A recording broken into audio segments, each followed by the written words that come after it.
The tutorial for how to scrape a belly button lint off your corduroy pants, currently in progress, is suspended to bring you Loki the Gamer's Civilization 6 themed Magic the Gathering homemade cards. This is the Sumerian pack. Yes, Sumeria, the oldest civ in the game. Babylon might call itself the cradle of civilization, but if Babylon is its cradle, then Sumeria is its moment of conception. It is the sexy Barry White music, chocolate-dipped strawberries of civilization, I guess. And the bundle will have 1 legendary land, 1 leader, 2 unique items, 1 card based off of not really the agenda of the leader, but rather the power of the civ. That's right, 1 part of the power of the civ went into the legendary land, and another part went into a card of its own. And finally, 1 bonus card, for the grand total of 6 as usual. An overview of Sumeria gives us a little bit of everything. Sumeria gets a power derived from the concept of tribal villages, and those are literally designed to give you a little bit of everything. There's a tribal village to grant you extra science, 1 for extra culture, 1 for extra faith, military boosts, gold, population increase, in other words, food, and even diplomacy. So yes, we'll be covering a little bit of everything. So according to the chart here, there'll be some card draw, some life gain scry, stats boost, ramping, all of that. There'll be the concept of levying units. Levying units is normally done, well, not normally, it is done through city-states in Civ 6, and city-states are normally treated as being legendary lands in my Magic equivalent.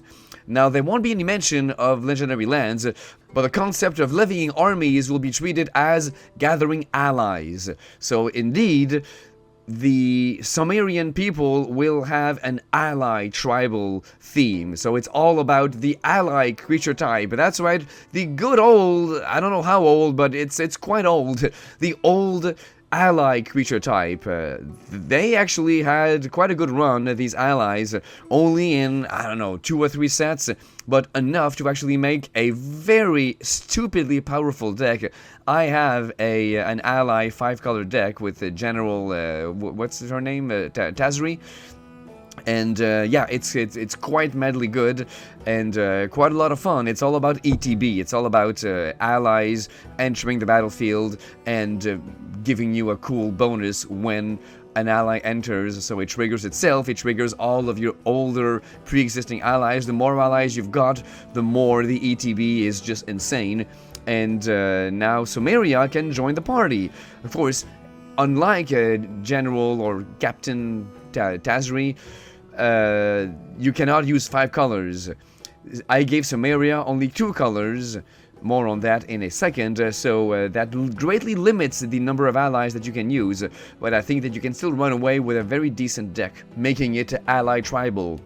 And finally, Sumeria is the perfect civ for a 4-player typical commander pod game, because Sumeria, more than any other bundle that I created in this project, will have a whole bunch of diplomacy powers that are very political in nature. Sometimes group hug, but also sometimes I'll do this during your turn through this ability in order to damage that other guy, and then in turn you'll give me this in return. But yeah, forging alliances, doing things, shenanigans during other players' turns, pulling the political strings. So yes, it's a very political civ, more than any other I've made, and that could be a lot of fun. I rarely play a 4-player pod, but I'm aware of how that's supposed to be the typical way of playing Magic, and so I made civs that were custom-made for that concept. Not too exciting for my 1v1 habits, but possibly very exciting for you. The colors of Sumeria, like I said, will not be 5 colors, so it greatly limits the number of allies you can use, but it still leaves you blue and red. So we've got Izet blue for the Tigris and Euphrates rivers, of course, a civilization built in the bosom of these 2 very important rivers, and red because of the nearby desert, the I think the further back you go in history, the closer you get to more primal and savage humans. So yes, this being the first civilization ever as far as we know, I think it's fair that they should have a lot of kind of rough and tumble barbaric red in them. So let's take a look at the Sumerian ability in Civ 6. It's called Epic Quests. And as I've said at the beginning, there are two parts to this ability. One will go into the legendary land of Sumeria, and it'll be a very straightforward, simple land, and the other will go into a card of its own. The first part, the one that deals with barbarian outposts and the tribal village rewards, is the one that'll have its own card. The other part says that you levy units in only half the cost. So again, levying units, as far as Sumeria is concerned, maps to casting ally spells. So let's take a look at Sumeria, the legendary land. It's a mythic land. It enters tapped. It taps for a colorless, or you can tap it for an amount of colorless equal to half the mana value of target ally creature spell you control, rounded down. So when you have an ally creature spell currently being cast, you get half of that mana's value as mana. Now, the way that I think I understand how casting a spell works, the sequence of casting a spell is you declare your intention to cast a spell, and then you declare targets if appropriate, and if there are modes, you select the mode, things like that, and finally you pay its value. And then and only then, the spell goes on the stack and you are its controller. So that means that you need to have paid for this ally creature spell in order for the spell to be on the stack and for this Sumerian land to be able to give you half the value of the spell. So basically, you can't really use Sumeria to pay for half a spell that you are casting. You'll be able to use that mana to cast another spell after that. Or maybe I've got that wrong. Maybe you are able, and maybe just declaring the spell is enough to put the spell on the stack, and it has now become a spell you control, and now you can tap Sumeria to get a half of its value in mana and then use it towards that very spell.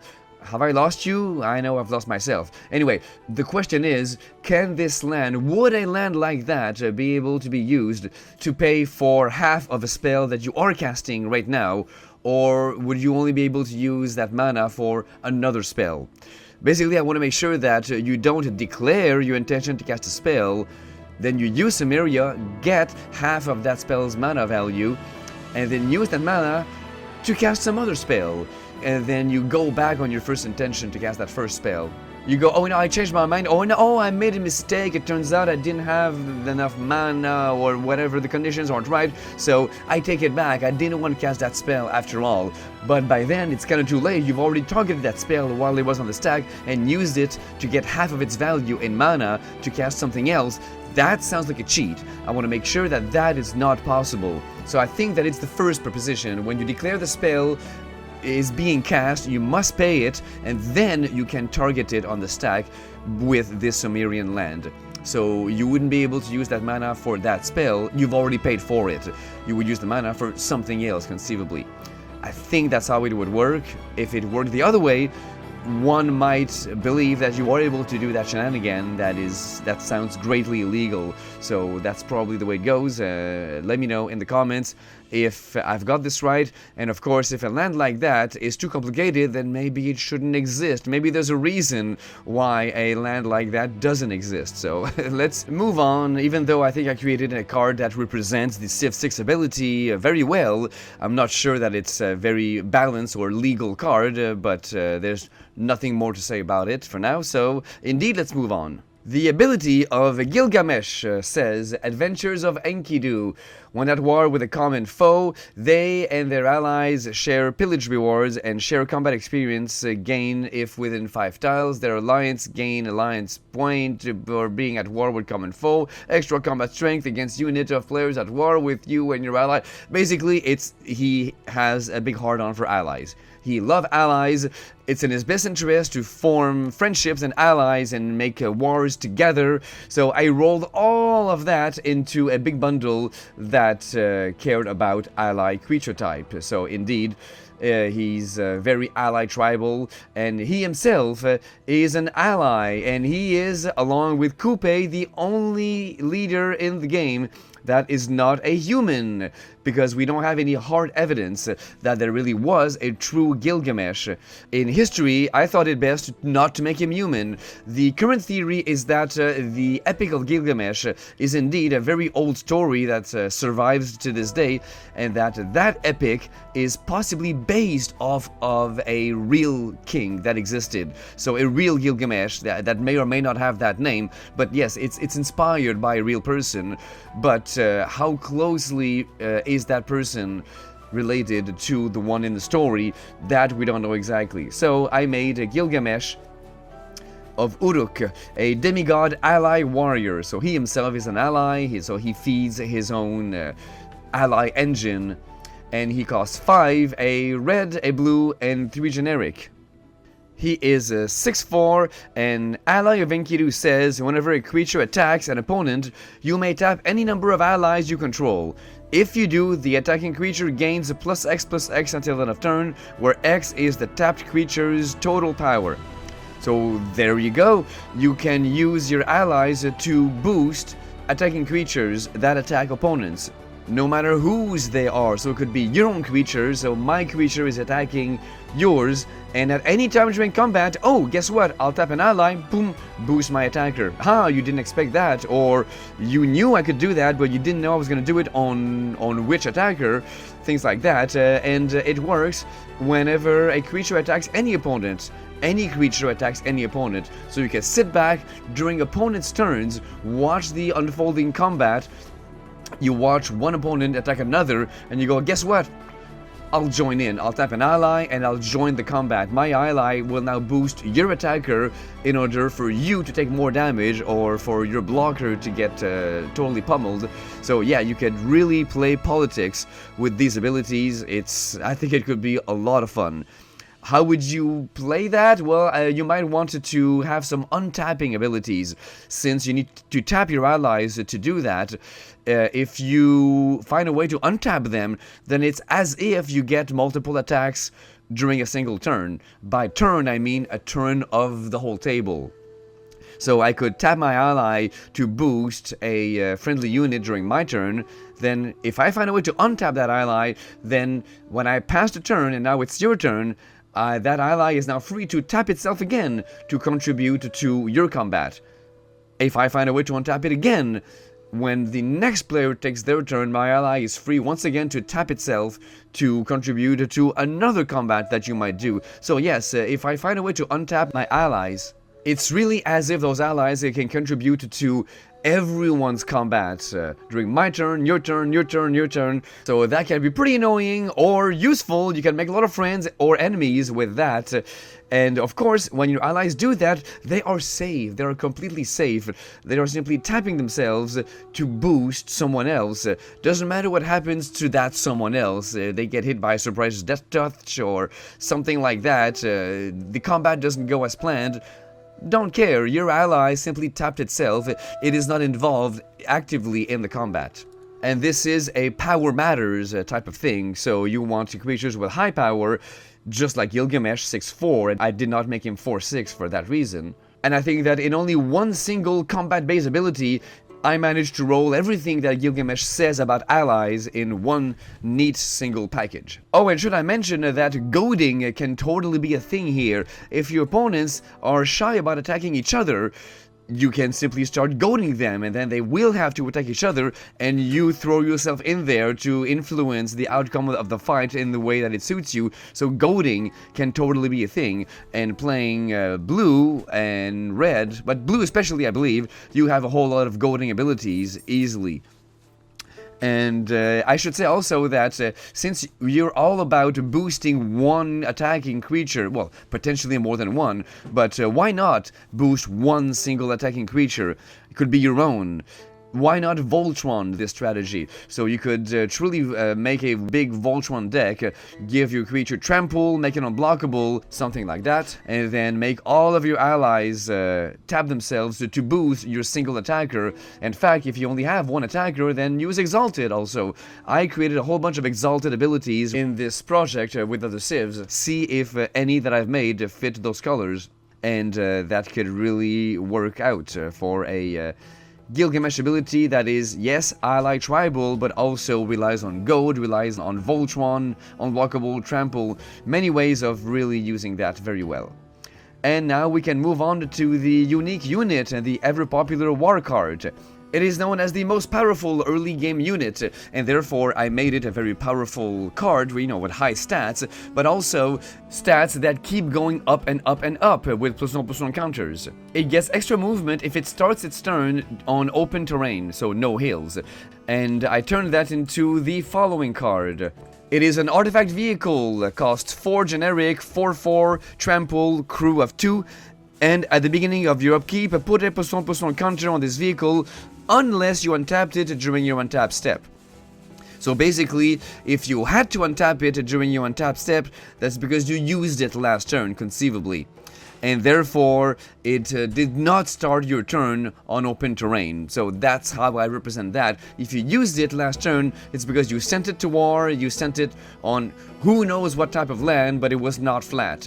So it is now on its way back, so it doesn't get its counter if you used it last turn. If you didn't have to untap it, if it started your turn untapped, then it did start its turn on open terrain, and it does get a counter. So I thought that was pretty cute, good enough for a rare, and to motivate people to play with more vehicles. What better way of doing that than to create cards that don't exist and talk about them on the internet. So we can move on to the unique infrastructure of the Sumerian. It is the ziggurat.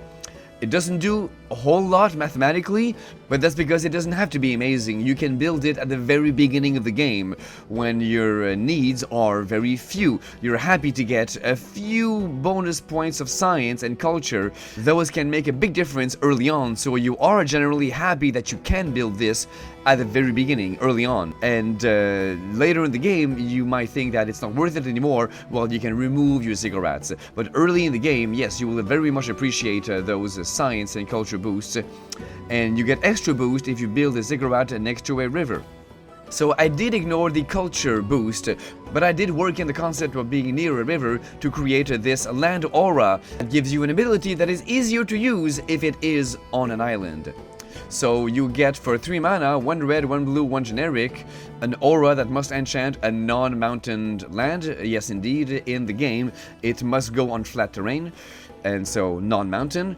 And the enchanted land has pay 2, tap it, draw a card. So there you go, it's a cheap, not that cheap, but fairly easy card draw. But this ability costs 1 less to activate if this land is an island. So there you go, for only 1 mana and the tapped land itself. So in a way, 2 mana. You get to draw a card, very color appropriate for blue, of course. As we said at the beginning, we would return to the main power of Sumeria, because the one that pertained to getting free tribal village rewards when defeating a barbarian outpost, I worked into a card of its own. So the ability is called Epic Quest, and sure enough, I made a card called Epic Quest. And it is a saga. That it is, I believe, the first saga I designed for this project. It got me very excited, and sure enough, I made more than a few more in other civs across this whole project. And it feels right that this should be a saga because it's called Epic Quest. For only 2 mana, you got this uncommon saga that always gives you 2 choices on each of its 3 steps, so a grand total of 6 choices, and that represents the 6 different kinds of tribal villages that you can get. So since you get tribal village rewards whenever you defeat a barbarian outpost. Now the concept of the barbarian outpost is not on this card. It assumes that, okay, you just defeated a bunch of barbarian outposts, here are your rewards. Basically, you put the card in your deck, you cast it, that's you having defeated a barbarian outpost. Good job. So let's take that as read, and now you've got all of your 6 possible tribal village rewards. First step, you've got your choice of a Faith Village or a Survivor Village.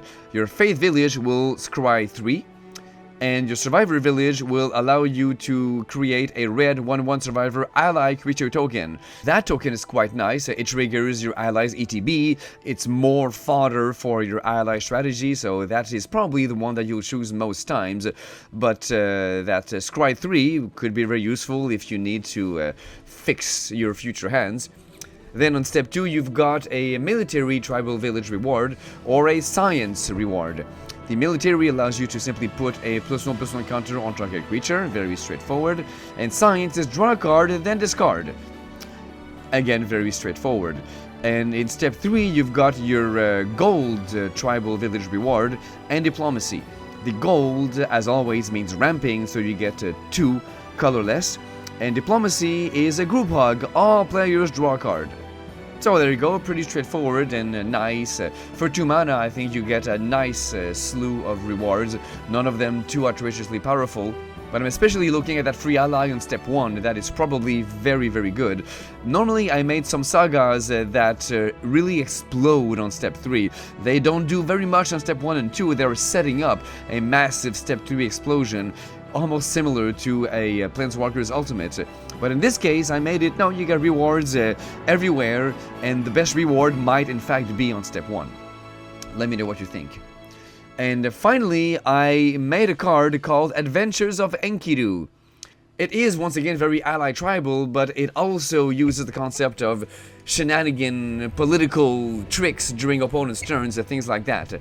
So, for 5 mana, 3 red, 2 generic, mythic rare, it says, the next time 1 or more creatures you don't control deal damage to an opponent this turn, you may distribute that many +1/+1 counters across any number of target allies, and you may exile that many cards from the top of your library. Until the end of your next turn, you may play those cards. So yes, you wait until someone attacks someone else, and then of course your allies with your Gilgamesh abilities can certainly throw themselves out there and tip the scales. And when you see that the defending player is about to take quite a beating, you can in fact wait until all the defenders are declared, and yes, you know exactly how much damage is about to be dealt. Then you play this, and you get so many counters from it, and so many impulse draws from it. It could be really insane. And one might ask, did you forget to specify combat damage? No, I did not. This could conceivably be used when someone does, I don't know, some massive fireball, some direct damage in someone's face, as long as it comes from a creature. And this is yet again a card that is gloriously useless in 1v1, or in a 4-player pod when 2 players are already dead and you're left alive against 1 single player. Then this will never be usable, because it only works when an opponent attacks another opponent. So no good anymore when you're down to 1v1. Still, a lot of fun and very political, very befitting of a Gilgamesh deck, and again, very ally tribal. So I think there's not much else to say. We've already covered all the different possible aspects of building a deck like that. Would you use Goad? Would you use Voltron, Tribal, Unblockable, things like that? Do you think that there are enough allies in blue-red? Do you think that I should have given Gilgamesh at least 1 more color? And what else would you put in that deck that we haven't thought of already? And also let me know if you are indeed a fan of political shenanigan commanders and you do play quite often in typical 4-player pods, then who is your favorite commander for playing the political game, and do you think that Gilgamesh, if he existed, would have what it takes to become your new favorite? Maybe you don't know how to answer that because you haven't checked out all of the ally creatures that already do exist in Magic. Check them out, they really can be a nasty, powerful deck. So let me know if Gilgabro could be your new political dude. I am Loki the Gamer, wishing you farewell. I may play mostly 1v1, but Loki still does love shenanigans.